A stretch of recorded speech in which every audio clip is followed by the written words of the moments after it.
मदवाला आले মা আমাদের বাড়ি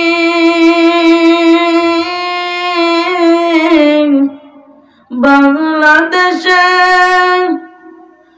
নবীজির বাড়ি মদিনা।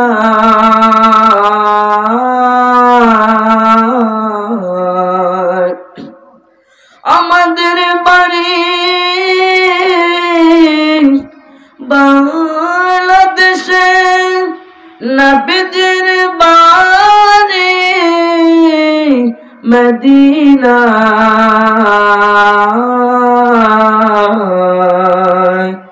জয় নামাজে বসে বসে দেখব সোনার মদিনা।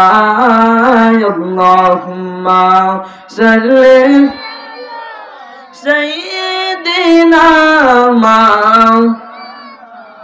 মুহাম্মাদ ওয়া আলা আলি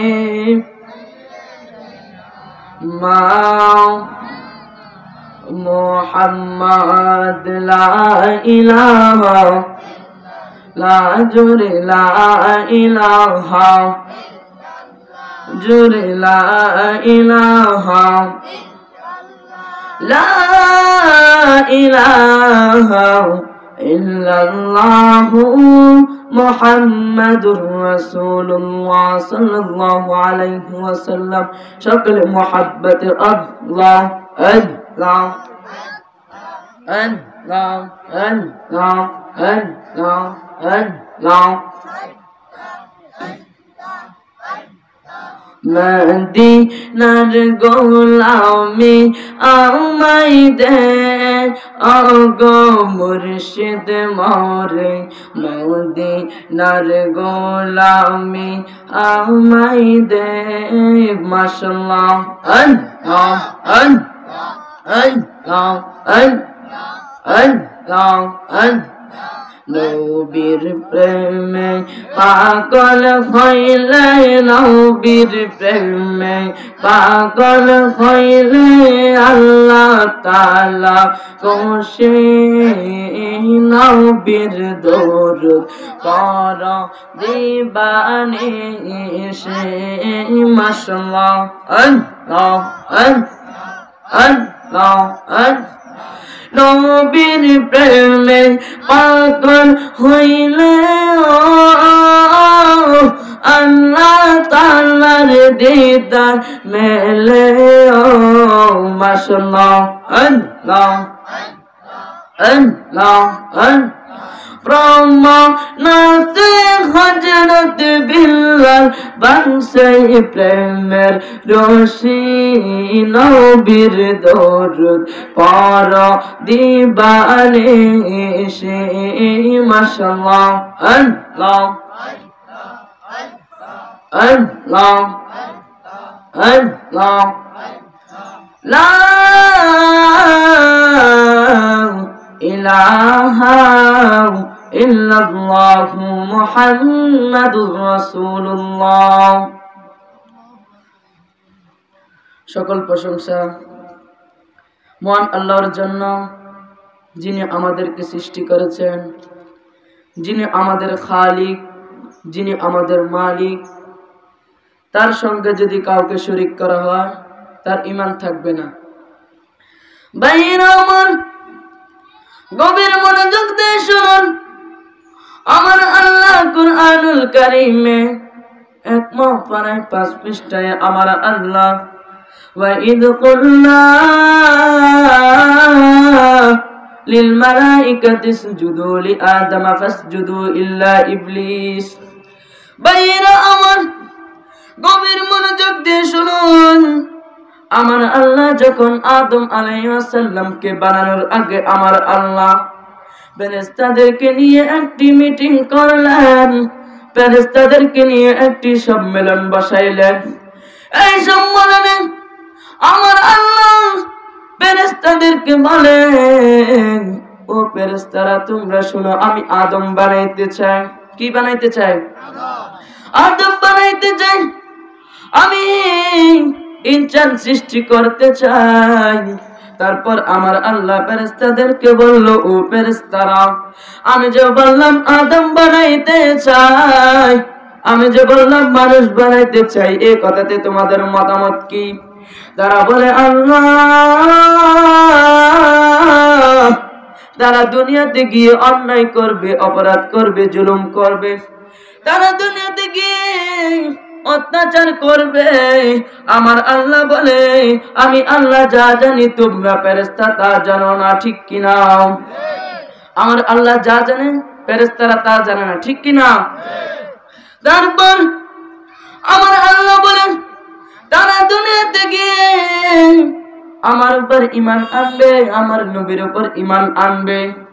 যে নবীকে সৃষ্টি না করলে আমি আল্লাহ আসমান জমিন সৃষ্টি করতাম না, যে নবীকে সৃষ্টি না করলে আমি আশরাফুল মাখলুকাত সৃষ্টি করতাম না, ঠিক কিনা? যে নবীকে সৃষ্টি না করলে আমি আদমকে সৃষ্টি করতাম না, যে নবীকে সৃষ্টি না করলে আমরা মানুষ হইতাম না। তারপর যখন আদম আলাইহিস সালামকে 40 মণ মাটি দিয়ে আমার আল্লাহ যখন বানাইলেন, তখন আমার আল্লাহ লি আদম ফাসজুদু সব ফেরেশতাদেরকে বলল, ও ফেরেশতারা তোমরা আদমকে সিজদা করো। সব ফেরেশতারা করলো, একজন ফেরেশতা করলো না। সেই ফেরেশতা আগে ছিল জিনের বাচ্চা, তিনি আমল করতে করতে এক সময় ফেরেশতাদের উপরে চলে যান, এক সময় ফেরেশতাদের লিডার হয়ে যান। তারপর তিনি সিজদা করলো না।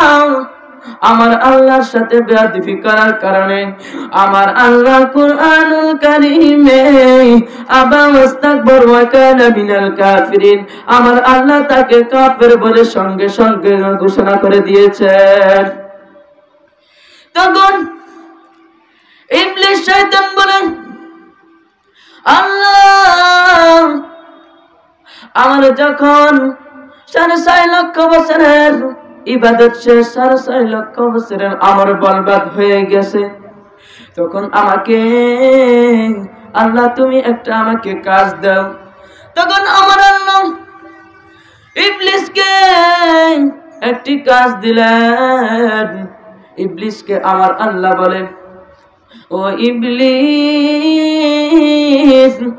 আদম থেকে যত ইনসান সৃষ্টি হবে, যত মানুষ সৃষ্টি হবে, কিয়ামত পর্যন্ত যত মানুষ সৃষ্টি হবে, তাদেরকে তুই শুধু ধোঁকা দিবি, তাদেরকে তুই শুধু খারাপ পথে নেবি।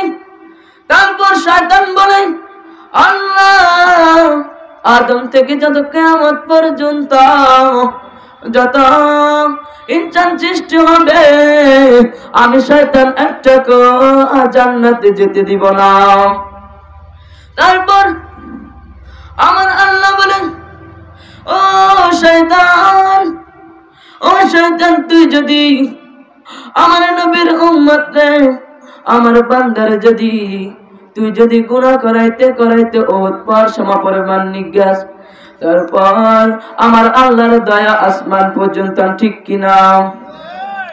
আমি কি বলিব তোমারি শান ইয়া রাসূলুল্লাহ, আমি কি বলিব তোমারি শান ইয়া হাবিবাল্লাহ, দেখিতে কত দিন বাকি বলো না ইয়া রাসূলুল্লাহ, দেখিতে কত দিন বাকি বলো না ইয়া হাবিবাল্লাহ। ইবলিস শয়তান তোমার সুরত ধরতে পারলো না, অন্য কারো সুরত ধরতে কষ্ট লাগে না। আমি কি বলিব তোমারি শান ইয়া রাসূলুল্লাহ, আমি কি বলিব তোমারি শান ইয়া হাবিবাল্লাহ, দেখিতে কত দিন বাকি বলো না ইয়া রাসূলুল্লাহ, দেখিতে কত দিন বাকি বলো না ইয়া হাবিবাল্লাহ।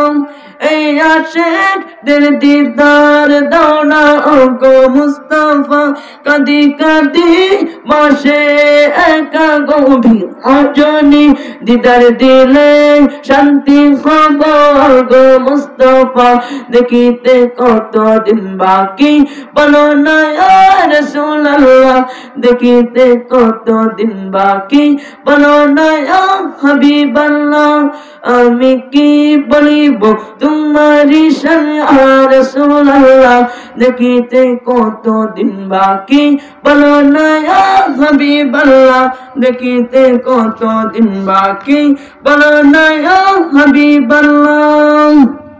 আমি এই বলে আমার বক্তব্য শেষ করছি। সকলে আমার জন্য দোয়া করবেন। আসসালামু আলাইকুম ওয়া রাহমাতুল্লাহি তাআলা ওয়া বারাকাতুহু।